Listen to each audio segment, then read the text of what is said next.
ये छुच्छा तुम्हें के पुच्छा, यानी जिसके पास कुछ नहीं होता, जिसकी जेब खाली होती है, पिटारे में सन्नाटा होता है, उसे कोई नहीं पूछता। सवाल यह है कि क्या 9.5 साल की केंद्रीय सत्ता के बाद दुनिया की तथाकथित सबसे बड़ी पार्टी और भारत की सबसे अमीर पार्टी तथा विश्व गुरु वाली पार्टी के पास भयंकर कंगाली आ गई है क्या? पिटारे में अब कुछ भी नहीं रह गया। हाल ही में प्रियंका गांधी ने पीएम मोदी के बारे में कहा था कि प्रधानमंत्री का लिफाफा खाली है। यहां मैं उनकी बात नहीं कर रहा हूं, यहां मैं भारत के प्रधानमंत्री और गृहमंत्री तथा बीजेपी के अन्य नेताओं की बात करूंगा और आपके सामने सबूतों के साथ बात होगी कि आखिर कैसे बीजेपी का पिटारा अब खाली हो चुका है। क्या भयंकर कंगाली का दौर शुरू हो गया है और क्या यह कंगाली राज्यों समेत 2024 के चुनाव को भी निपटा कर जाएगी? इतना ही नहीं, एक महीने बाद ही 2024 के लोकसभा चुनाव का परिणाम भी आने वाला है। आप कहेंगे कि चुनाव तो अप्रैल मई में होगा, तो दिसंबर में परिणाम कैसे आ जाएगा?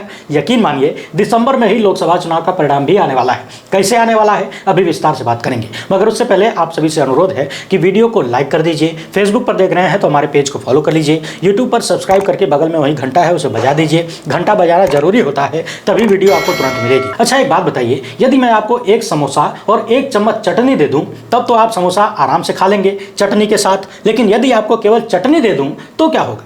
होगा यही कि आप चटनी लेने से इनकार कर देंगे। ठीक ऐसा ही खेला भारतीय जनता पार्टी और प्रधानमंत्री मोदी के साथ होना शुरू हो गया है। याद करिए, साल 2014 में अच्छे दिन आने वाले हैं, विकास की गंगा बहेगी, भारत विश्व गुरु बनेगा, 2 करोड़ लोगों को रोजगार मिलेगा, 15 लाख खाते में आएगा, भ्रष्टाचार समाप्त होगा, 100 स्मार्ट सिटी बनेगी। इसके अलावा और भी बहुत सारे वादे थे जिन्हें लेकर आज के प्रधानमंत्री पीएम पद की दौड़ में उतरे थे। कांग्रेस के खिलाफ कितना माहौल था वो छोड़ दीजिए, बीजेपी ने अपने पक्ष में माहौल कैसे बनाया था, फिलहाल इसकी बात करते हैं। इन सारे मुद्दों के साथ साथ धर्म का, हिंदुत्व का और राम मंदिर का मुद्दा भी चटनी की तरह बीजेपी ने इस्तेमाल किया था और इन सब का कॉकटेल बनाकर लोगों को समोसा और चटनी पसंद आई, लोगों ने उसे दबा के खा लिया। दोबारा चुनाव में भी, यानी 2019 के चुनाव में भी पुलवामा के बाद राष्ट्रवाद का जबरदस्त तड़का लगा, यानी समोसा चटनी के साथ कोल्ड ड्रिंक भी मिल गया। लोगों ने और ज्यादा पसंद किया, 303 पर पहुंचा दी। लेकिन अब मामला यह है कि 2019 में जो कोल्ड ड्रिंक ठंडी थी, लोगों को पसंद आ रही थी, अब वो राष्ट्रवाद वाली कोल्ड ड्रिंक गर्म हो चुकी है, एक्सपायर हो चुकी है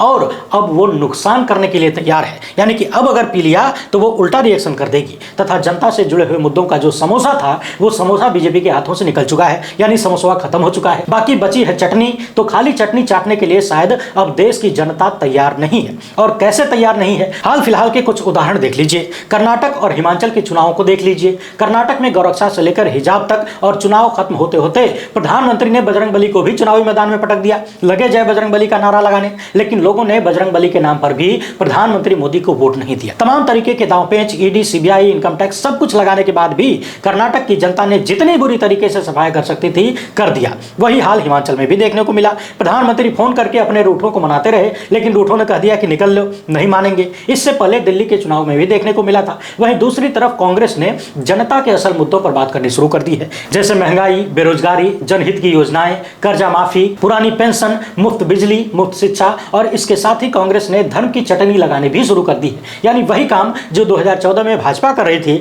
लगभग वैसा ही प्रोग्राम कांग्रेस ने लॉन्च कर दिया है। बीजेपी ने तो सिर्फ बातें की थी 2014 में और जनता ने उसे सिराखों पर बैठा लिया। कांग्रेस ने अलग अलग राज्यों में जनता से जुड़े हुए कार्यों को करके दिखाना भी शुरू कर दिया है और साथ में कमलनाथ जैसे कांग्रेस के नेता भी जो धर्म की चटनी भी पीछे से लगाते हुए चल रहे हैं। हालांकि राजनीति में धर्म की चटनी कोई भी लगाए, ये बिल्कुल अस्वीकार्य होनी चाहिए। लोकतंत्र में चुनाव में यदि धर्म का प्रयोग होगा तो यह चिंताजनक है, शर्मनाक भी है। मगर बात फिलहाल 2 पार्टियों की हो रही है। अब सवाल यह है कि मैंने ऐसा क्यों कहा कि बीजेपी कंगाल हो चुकी है? तो यह कंगाली है मुद्दों की, और कंगाली इतना भयंकर रूप ले चुकी है कि भारतीय जनता पार्टी के नेता चारों ओर से घूम फिरकर उसी धर्म की चटनी में कूदने के लिए मजबूर भी हैं और तैयार भी हैं, कूद भी रहे हैं, जिस चटनी को जनता अब चखने के लिए तैयार नहीं है। आपको याद होगा, 5 राज्यों के विधानसभा चुनाव की घोषणा के बाद और उसके पहले भी मध्य प्रदेश के मुख्यमंत्री ताबड़तोड़ ढेर सारी योजनाओं को लॉन्च कर रहे थे। लाडली बहना योजना हो या फिर कोई अन्य योजना, मुख्यमंत्री शिवराज सिंह चौहान ने योजनाओं की झड़ी लगा दी, एकदम लाइन लगा दिया। यह अलग बात है कि प्रधानमंत्री जब मंच पर जाते हैं तो शिवराज सिंह की योजनाओं का जिक्र नहीं करते,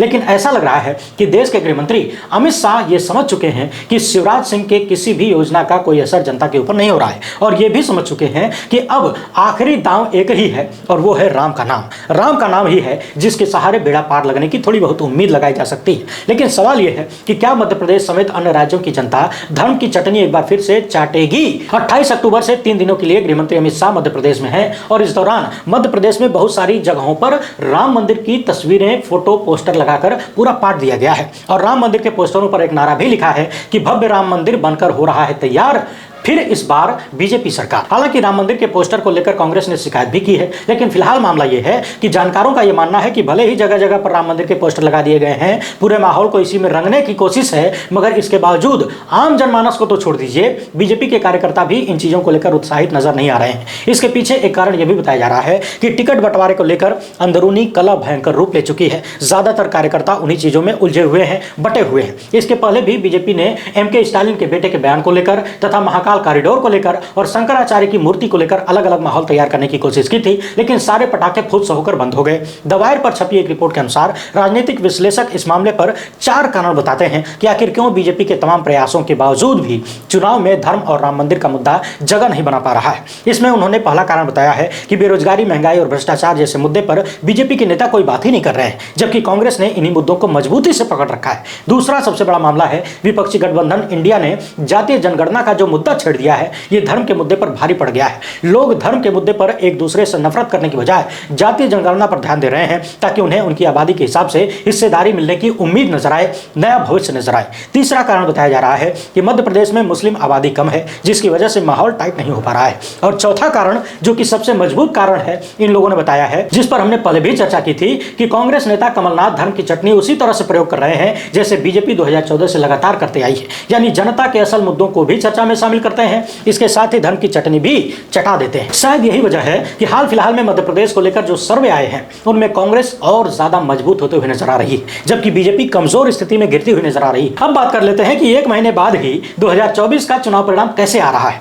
जनता से जुड़े हुए किसी भी मुद्दे पर बीजेपी जनता के बीच जाकर वोट मांगने की स्थिति में नहीं है, यह आप सब जानते हैं। वो मामला महंगाई का हो, बेरोजगारी का हो, भ्रष्टाचार का हो, अंतर्राष्ट्रीय संबंधों का हो, भारत की सीमाओं का हो, महिला सम्मान का हो, या फिर अलग अलग राज्यों में, खासकर बीजेपी शासित राज्यों में कानून व्यवस्था का ही क्यों ना हो, बीजेपी किसी भी मुद्दे पर इतनी सफल नहीं रही है कि उसे मॉडल बता सके। ऐसे में 2024 के लिए यदि कोई बड़ा मुद्दा बीजेपी के लिए है, उनके अनुसार भी, तो वो है राम मंदिर। और इसकी घोषणा उन्होंने खुद ही बहुत पहले से कर रखी है। 22 जनवरी 2024 को राम मंदिर का उद्घाटन है और जैसा कि आप जानते हैं, हमेशा से इस बात की तैयारी रही है कि 2024 के चुनाव से पहले गोदी मीडिया के लश्कर से लेकर तमाम लपटझंडिसों और IT सेल राम मंदिर के नाम पर हवा बनाने की कोशिश करेंगे। बीजेपी नेता और उनके कार्यकर्ता घूम घूम कर पूरे देश में राम मंदिर का गीत सुनाएंगे, यानी बीजेपी के नैया की अंतिम खेवैया राम मंदिर ही है, ये उन्होंने खुद ही मान लिया है। यदि ऐसा न होता तो मध्य प्रदेश के चुनाव में जाकर जनता के मुद्दों को छोड़कर मंदिर के पोस्टर नहीं लगाए जाते। अब सवाल यह है कि 2024 के लोकसभा चुनाव में उतरने से पहले ही मध्य प्रदेश में राम मंदिर की जो टेस्टिंग हो रही है,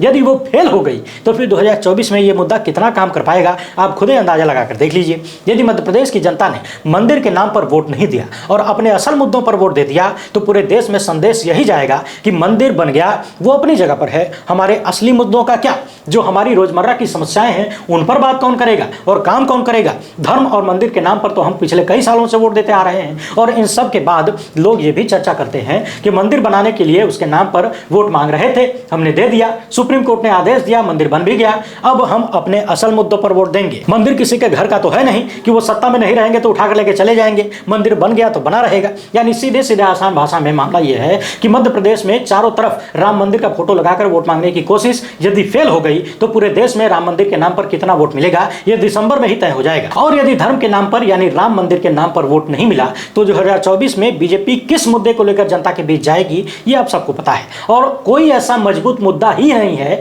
और ना ही अब पुलवामा जैसी कोई घटना सामने आने वाली है, और यदि आ भी गई तो उसका रिएक्शन बहुत ही खतरनाक हो सकता है, उल्टा भी हो सकता है। ये अलग बात है कि भाजपा के वरिष्ठ नेता सत्यपाल मलिक लगातार कह रहे हैं कि चुनाव जीतने के लिए ये लोग कुछ भी कर सकते हैं, कुछ भी करवा सकते हैं, किसी भी स्तर तक जा सकते हैं, राम मंदिर पर हमला करवा सकते हैं। कुछ लोगों ने तो यहां तक आशंका व्यक्त कर दी है कि राम मंदिर के उद्घाटन में देश भर से दर्शनार्थी बुलाए जाएंगे और फिर ट्रेनों पर हमला करवाया जाएगा, इससे ध्रुवीकरण किया जाएगा। और विरोधियों को तो छोड़ दीजिए, इन मैडम ने तो पहले ही दिखा दिया कि राम मंदिर खतरे में है। हाल ही में इनकी फिल्म आई, उस फिल्म में इन्होंने राम मंदिर पर हमले जैसी चीजों को दिखाया। अब सवाल और चिंता इस बात की है कि जो मंदिर अभी बना ही नहीं, उस पर पहले से ही हमले जैसी चीजें दिखाकर लोगों की भावनाओं को टारगेट करने की कोशिश की गई। लेकिन इन मैडम की फिल्म ने ही यह सिद्ध कर दिया कि राम मंदिर का मुद्दा अब बीजेपी के काम नहीं आने वाला है और जनता को अब उससे बहुत ज्यादा सरोकार नहीं रह गया है। और इस बात का सबसे बड़ा प्रमाण यह है कि मैडम की फिल्म पूरी तरह से पिट गई है। मैडम ने इस फिल्म में राष्ट्रवाद से लेकर धर्म का जबरदस्त तड़का लगाने की कोशिश की, लेकिन तड़का जल गया और पूरा स्वाद खराब हो गया। यानी कंगना रनौत की फिल्म भी